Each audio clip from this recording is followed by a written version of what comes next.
Mais parce qu'en fait, on se prend en boomerang, si vous voulez, des années où la dépendance française vis-à-vis de l'étranger a été littéralement organisée.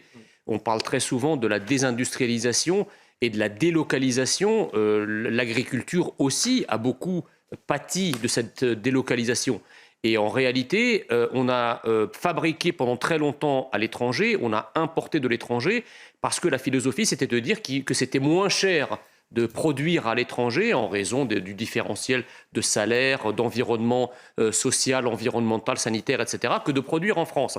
Donc tant que la mer est calme, si je puis dire, évidemment que les prix sont raisonnables. Mais arrive la tempête sur le marché, arrive la tempête sur le marché mondial et l'inflation qui est importée, parce que là, le choc inflationniste que nous connaissons en France, c'est une inflation importée, c'est pas une inflation endogène générée par une croissance économique qui serait forte. Et je termine simplement en disant que l'inflation arrive dans un contexte où à peu près 15% de la population française vit en dessous du seuil de pauvreté. Et moi, j'avais une expression terrible en 2017, quand je m'étais présenté aux élections législatives dans l'Aisne. Il y a quelqu'un qui m'a dit, vous savez, monsieur le candidat, nous sommes la France des centimes. Ça m'a fait penser à votre reportage là. Au 20 centimes voilà, au 20 centimes. Au 20 centimes près. Exactement, la France des centimes, c'est cette France qui effectivement ne raisonne plus en euros parce que c'est une unité de mesure qui est disproportionnée par rapport à son pouvoir d'achat. Et donc ça, c'est quand même assez dramatique dans un pays qui se veut être la 7e puissance économique mondiale. Non, mais ceux qui sont, si vous voulez, qui souffrent d'éco-anxiété au sens écologique du terme, ce sont des gens qui sont débarrassés des anxiétés que connaissent tous les autres Français, c'est-à-dire de l'anxiété effectivement économique et sociale, de l'anxiété sécuritaire parce qu'ils habitent probablement des quartiers qui ne sont pas touchés par l'insécurité. Et donc effectivement, quand vous vivez dans un certain standing, vous pouvez vous permettre de faire dans l'éco-psychiatrie, en bloquant des routes et en se balançant des boîtes de sauce et de ketchup pourris sur la tête ou sur des tableaux.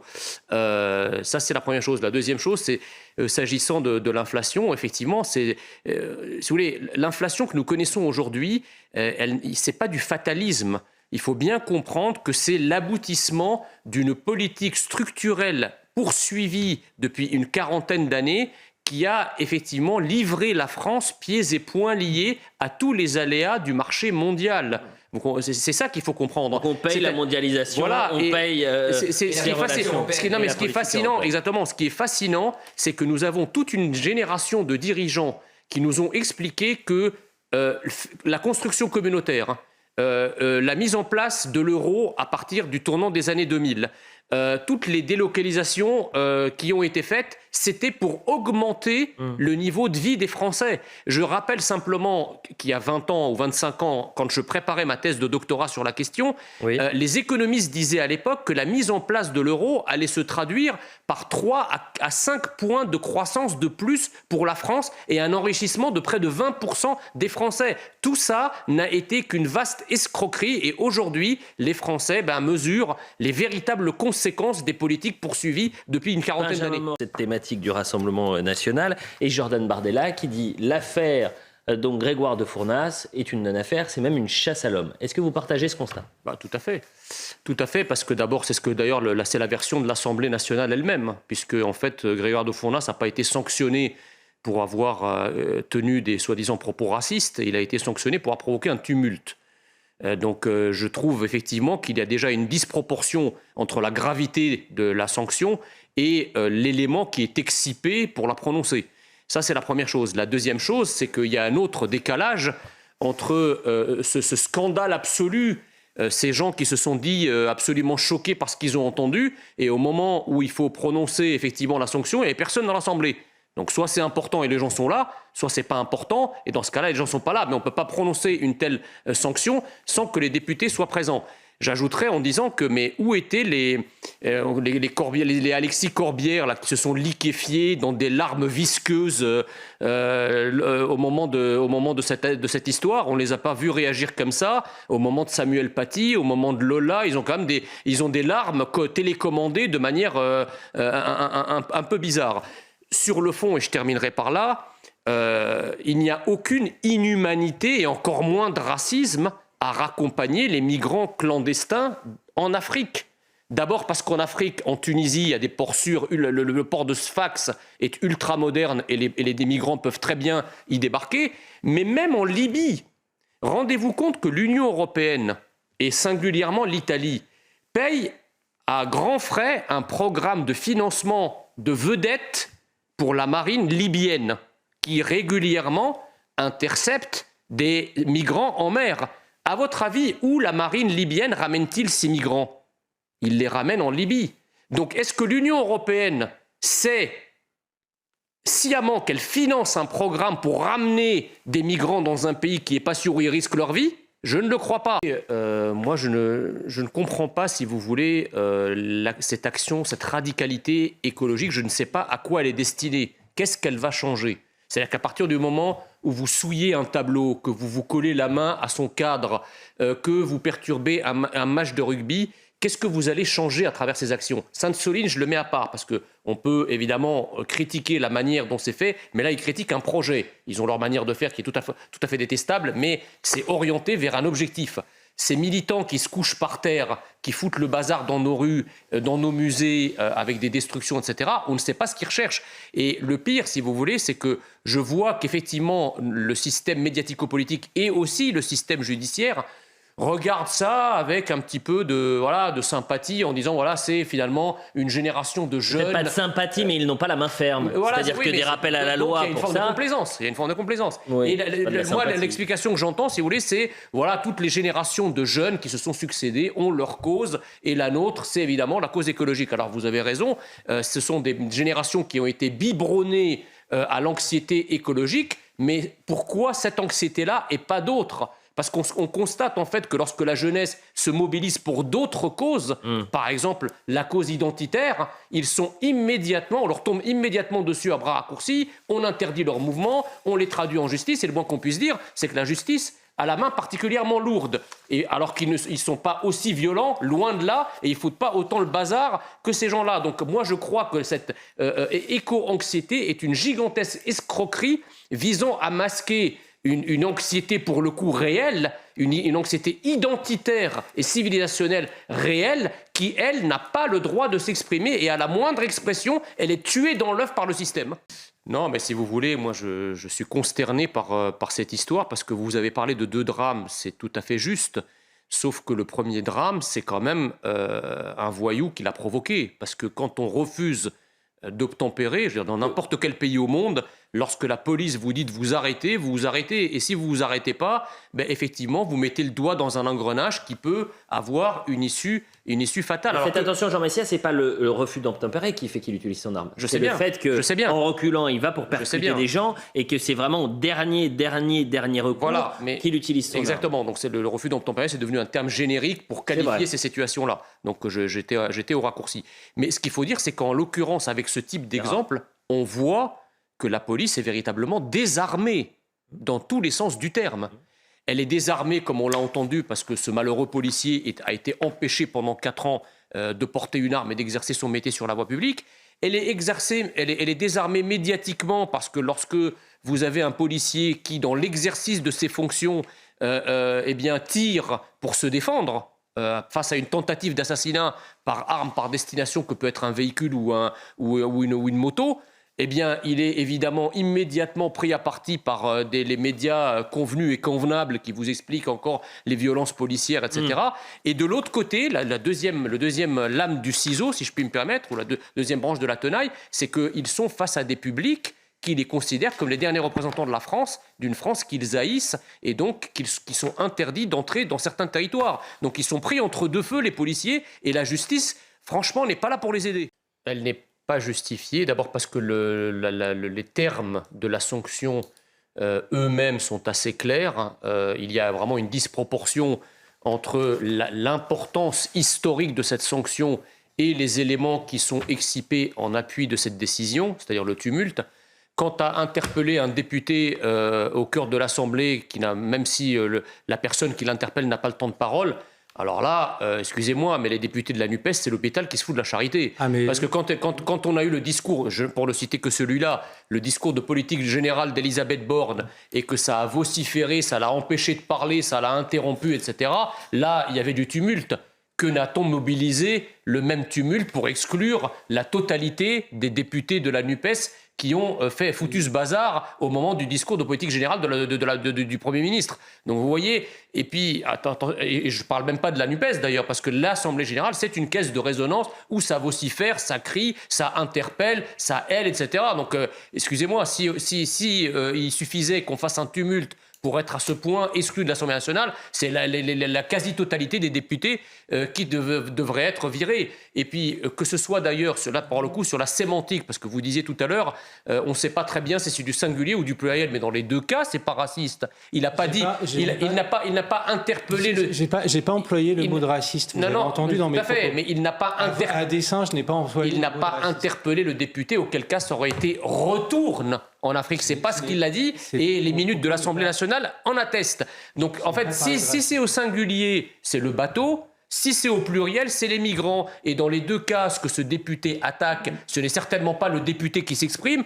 c'est ce sur quoi il s'exprime à ce moment précis, c'est-à-dire le bateau de migrants. Et effectivement, dire que le bateau de migrants doit être envoyé en Afrique, c'est peut-être un peu outrancier, mais ça relève de la politique, ça n'a rien de raciste ou xénophobe. C'est-à-dire il y a un immense paradoxe, parce que les Français sont demandeurs plutôt d'une limitation drastique de l'immigration. Or, cette loi, il commence par dire qu'on va non seulement régulariser, mais qu'il faut des immigrés pour les métiers soi-disant en tension.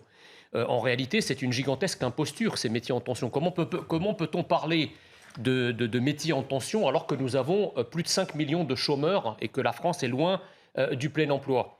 Je vous rappelle quand même que le taux de chômage des étrangers hors Union européenne, il est du double de la moyenne nationale. Et même du triple si on considère certaines populations étrangères dans ce taux. Ça veut dire quoi ? Ça veut dire que vous avez aussi des millions de chômeurs étrangers qui refusent aussi les emplois que les Français ne veulent pas faire. Donc qu'est-ce qu'on fait ? Alors évidemment, si on fait venir des gens de l'étranger, dans ce cas-là, il faudrait expulser en masse tous les chômeurs étrangers qui sont là, dans notre pays, et qui n'ont rien à y faire parce qu'ils vivent finalement au crochet de la société, puisqu'ils n'ont pas de travail. Oui. D'accord ? Donc je trouve que le problème posé par Darmanin est assez problématique en réalité. Non, mais cette histoire de Tunisien qui part de Rennes, de faux Tunisien qui s'avère être un Algérien qui revient à Rennes, pardonnez-moi l'expression, mais c'est vraiment la noisette sur le macroute et non pas la cerise sur le gâteau. Parce qu'en réalité, c'est vrai que c'est un cas un peu ubuesque, mais qui cache une forêt de dysfonctionnement tous les jours en matière d'expulsion. Ce phénomène d'OQTF, exécuté ou non, prend un temps policier considérable, un temps considérable pour la justice. Et donc le système est vérolé, on peut y appliquer toute la pommade que vous voulez, mais le système doit être revu de fond en comble. Je voulais juste dire un mot sur l'immigration de travail, enfin deux choses. La première, c'est pourquoi en fait les employeurs embauchent des gens en situation irrégulière. C'est pour les payer moins cher que les travailleurs réguliers, puisqu'ils ne déclarent pas de cotisation sociale, ils ne déclarent rien, donc ils lui payent de la main à la main un salaire. Si vous régularisez ces gens-là, donc ils peuvent prétendre à avoir un salaire plus élevé, et donc évidemment le restaurateur par exemple ou l'artisan qui les emploie, eh bien, il va être obligé de les payer plus cher. Donc, ils seront soumis aux mêmes règles du travail que tous les autres Français. Donc, qu'est-ce qui va se passer ? Ces gens-là vont être à un moment licenciés parce qu'ils coûtent aussi cher que les autres, et donc ça va faire un appel d'air pour les gens pour d'autres clandestins qui vont venir les remplacer. Donc on ne résout absolument rien à travers ce système. Merci beaucoup. Le problème, si vous voulez, c'est qu'aujourd'hui, les Français, dans leur grande majorité, veulent une réduction drastique de l'immigration. D'accord ? Or, il y a des questions dans ce projet de loi qu'on n'a pas. Mais enfin, dans ce qui est dit, il n'y a rien sur le regroupement familial. Il n'y a rien sur la transformation ces dernières années du droit d'asile, des visas étudiants en véritable filière d'immigration qui sont devenus et en plus, si vous voulez, la question des métiers en tension et de la régularisation ou non des gens par rapport au fait qu'un métier soit en tension ou pas est particulièrement inhumaine. Qu'est-ce que c'est ? Décider du sort de quelqu'un sur une question macroéconomique est inhumain. Si quelqu'un bosse dans un secteur et que le secteur du jour au lendemain n'est plus en tension, qu'est-ce que vous allez lui dire ? Vous allez lui dire, bon, bah, le secteur n'est plus en tension, on vire la carte de séjour et on vous expulse. C'est arrêté, il ne le fera pas. C'est du mensonge.